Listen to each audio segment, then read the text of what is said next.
Existe uma falsa relação entre recursos naturais e prosperidade. O senso comum associa os recursos naturais à riqueza, porém a realidade é que é possível que países prosperem mesmo sem muitos recursos naturais. Tudo isso graças à liberdade.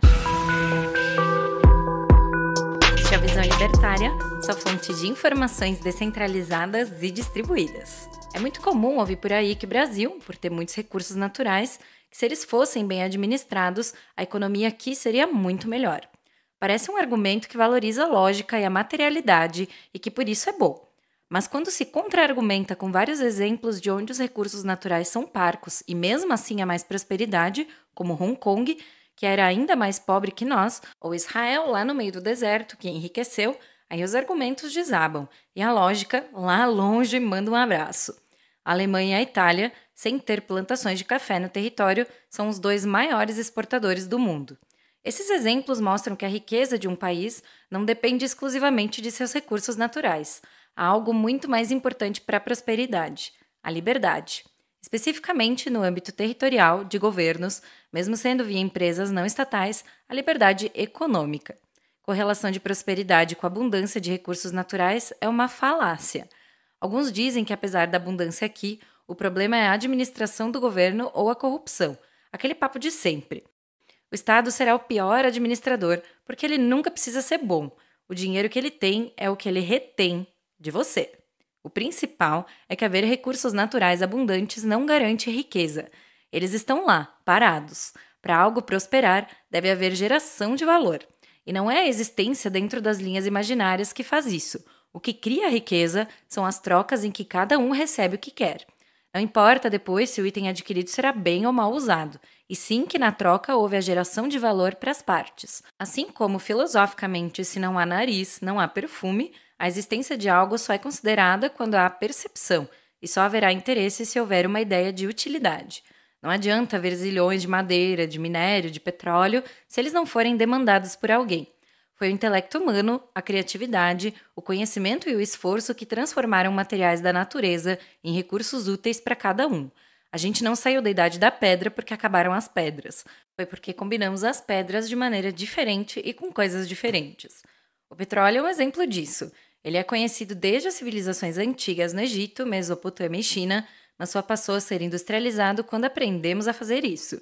Foi só no século XIX em que também outras coisas passaram a ser beneficiadas, e ficou tão fundamental para as sociedades que passou a ser disputado. Logo será superado também. A necessidade é a mãe da criatividade. Sem ela, o petróleo seria tão importante para nós quanto uma bicicleta é para um peixe. Outro exemplo são os materiais usados para fazer chips eletrônicos, especialmente o silício, que sempre existiu na natureza, mas demorou muito para chegarmos nisso. Toda uma cadeia de conhecimento se desenvolveu até o ser humano perceber a utilidade dele em grande escala. O economista que percebeu essa não causalidade entre abundância e prosperidade foi Julian Simon. Para ele, a mente é o recurso definitivo e supremo, porque só ela é que pode criar todos os outros recursos valiosos que chamamos de recursos naturais. Ele usa a palavra criar como perceber a utilidade, que vai fomentar o interesse e então motivar o desenvolvimento do acesso a eles. Esse entendimento é fundamental para ver que os recursos não estão acabando. Alguns materiais podem se exaurir, mas, pelo contrário, como as possibilidades de combinação são sempre crescentes, sempre teremos ao que recorrer para melhorar os itens que usamos para viver.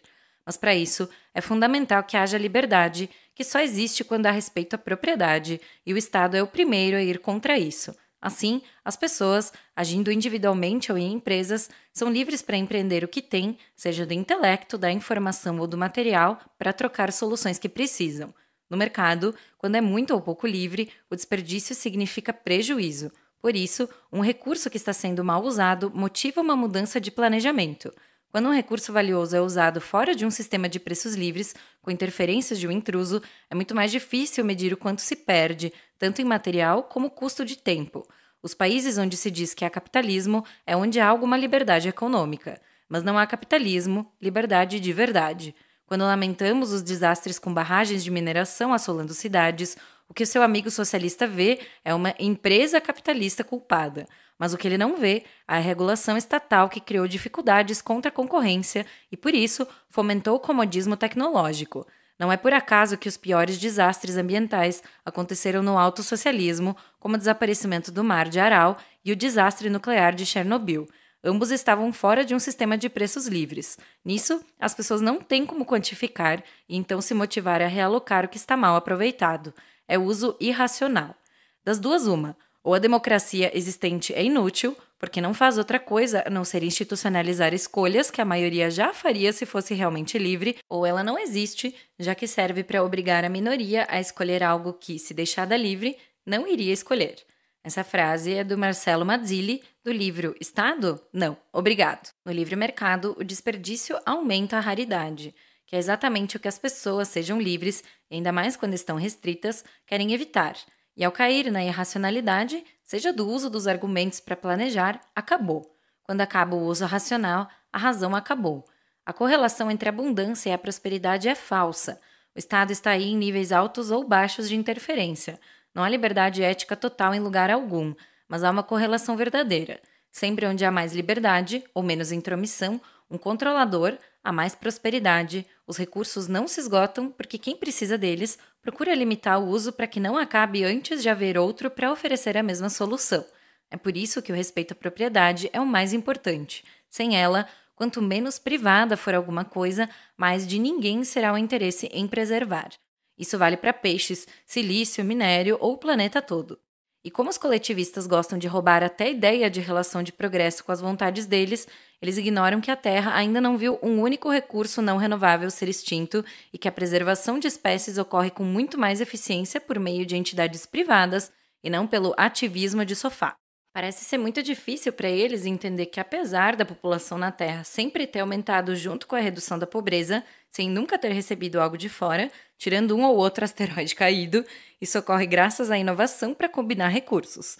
E, de novo, sempre onde há menos interferência, maior respeito à propriedade, que proporciona maior liberdade para manter maior preferência temporal, aonde há mais prosperidade. É por isso que o mundo sempre melhora apesar do Estado. As maneiras de combinar e recombinar cada átomo aqui na Terra são infinitas. A quantidade de ferro que podia ser usada era ínfima quando ele só podia ser extraído com pás, mas ela cresceu absurdamente quando surgiram as escavadoras mecânicas a vapor.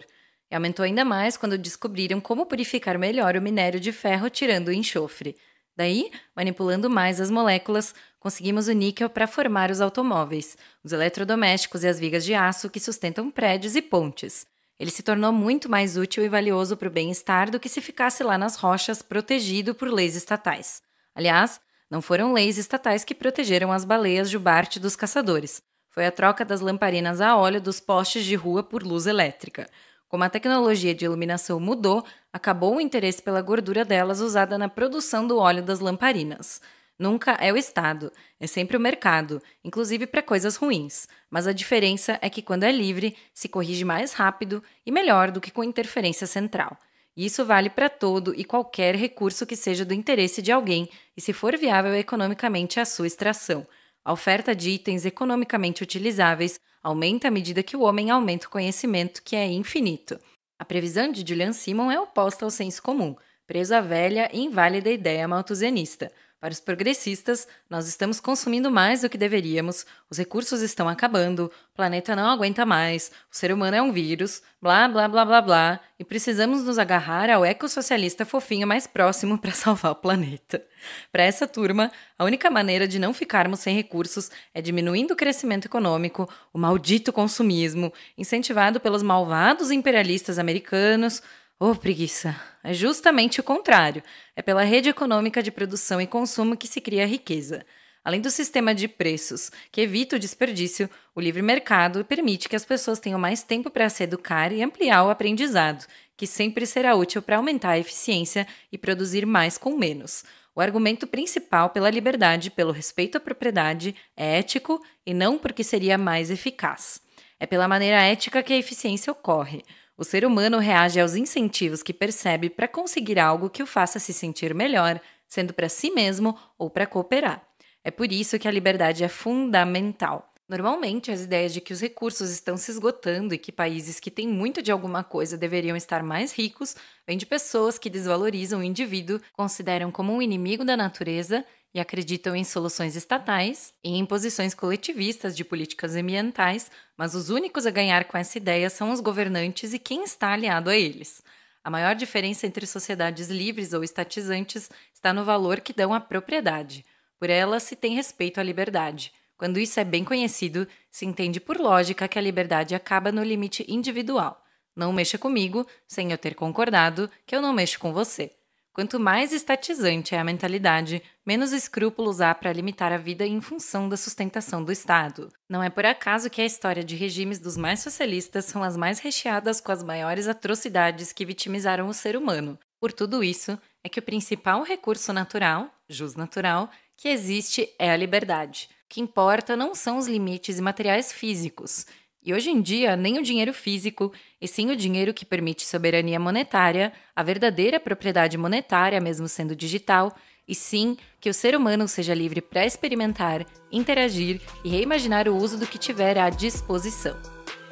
Obrigado por sua audiência. Esse artigo foi sugerido e escrito por Lucas Alves, revisado por Stan Calderelli e narrado por Salander. Se você gostou desse vídeo, clique no ícone de curtir abaixo e compartilhe o vídeo em sua rede social. Se você deseja ser notificado de outros vídeos, clique em se inscrever e depois no ícone de campainha. Até a próxima!